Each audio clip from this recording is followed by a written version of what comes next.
नमस्कार, मी नेहा. देशोन्नती न्यूजमध्ये आपलं स्वागत आहे. लोकसभा निवडणूक 2024च्या तिसऱ्या टप्प्यातील मतदानाला मंगळवारी सकाळी सुरुवात होणार आहे. तिसऱ्या टप्प्यात राज्यातील 11 मतदारसंघात मतदान होणार आहे.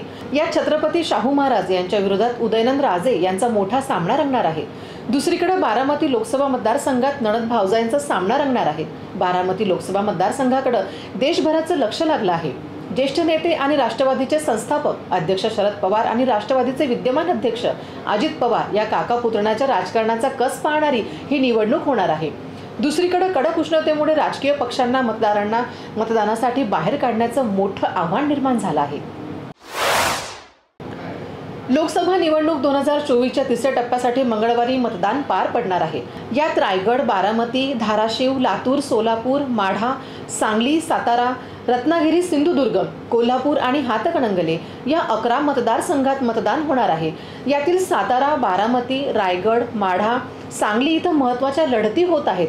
यात सातारा लोकसभा मतदारसंघात छत्रपती शाहू महाराज आणि उदयनराजे राजे भोसले यांच्यात सरळ लढत होत आहे. या लढतीचं राज्यभरातील नागरिकांचं लक्ष लागलं आहे. बारामती लोकसभा मतदारसंघात शरद पवार आणि अजित पवार या काका पुतण्याची प्रतिष्ठा पणाला लागली आहे. बारामतीत नणद भावजाईची थेट लढत होत आहे. या लढतीकडे देशभराचं लक्ष लागलं आहे. राष्ट्रवादी काँग्रेस पक्षात फूट पडल्यानंतर अजित पवार आणि शरद पवार यांच्यात वितुष्ट आला आहे. त्यानंतर अजित पवार यांनी भाजपासोबत सरकारमध्ये सहभागी झाल्यानंतर बारामती लोकसभा मतदारसंघात सुप्रिया सुळे यांच्या विरोधात कोण उमेदवार राहील याबाबत मोठी चर्चा रंगली होती. इथं अजित पवार यांनी सुनेत्रा पवार यांच्या उमेदवारी दिल्यानं सुप्रिया सुळे यांच्यासमोर तगडं आव्हान उभं केलं. लोकसभा निवडणूक 2024च्या लढतीत अनेक दिग्गजांची प्रतिष्ठा पणाला लागली आहे. यात माढा लोकसभा मतदारसंघात शरद पवार यांनी प्रतिष्ठा पणाला लागली आहे. भाजपानं रणजितसिंग नाईक निंबाळकर यांना उमेदवारी दिली आहे, तर महाविकास आघाडीने धैर्यशील मोहिते पाटील यांना मैदानात उतरवलं आहे. वंचित बहुजन आघाडीनं रमेश बारसकर यांनी उमेदवारी दिली. मात्र विद्यमान खासदार रणजितसिंग नाईक निंबाळकर आणि धैर्यशील मोहिते पाटील यांच्यात खरा सामना रंगणार आहे. सोलापूर मतदारसंघात माजी गृहमंत्री सुशीलकुमार शिंदे यांच्या कन्या आमदार प्रणिती शिंदे यांना भाजपाचे आमदार राम सातपुते यांच्यात लोकसभेचा सामना रंगणार आहे. त्यामुळे 2 विद्यमान आमदार लोकसभेसाठी सोलापूर लोकसभा मतदारसंघात लढत आहेत.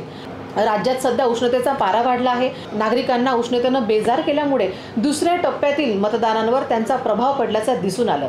आता मात्र तिसऱ्या टप्प्यातील लोकसभा निवडणुकीच्या 11 मतदारसंघात मतदान होणार आहे.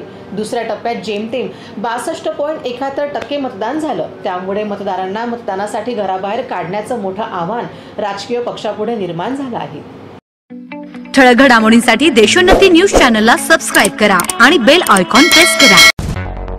मुंबई, पुणे, नागपूर, मराठवाडा असो का विदर्भ, राजकीय, सामाजिक, शैक्षणिक क्षेत्र असो का क्रीडा, सर्वच घडामोडीचे विश्लेषण पाहायला विसरू नका. फक्त देशोन्नती न्यूजवर.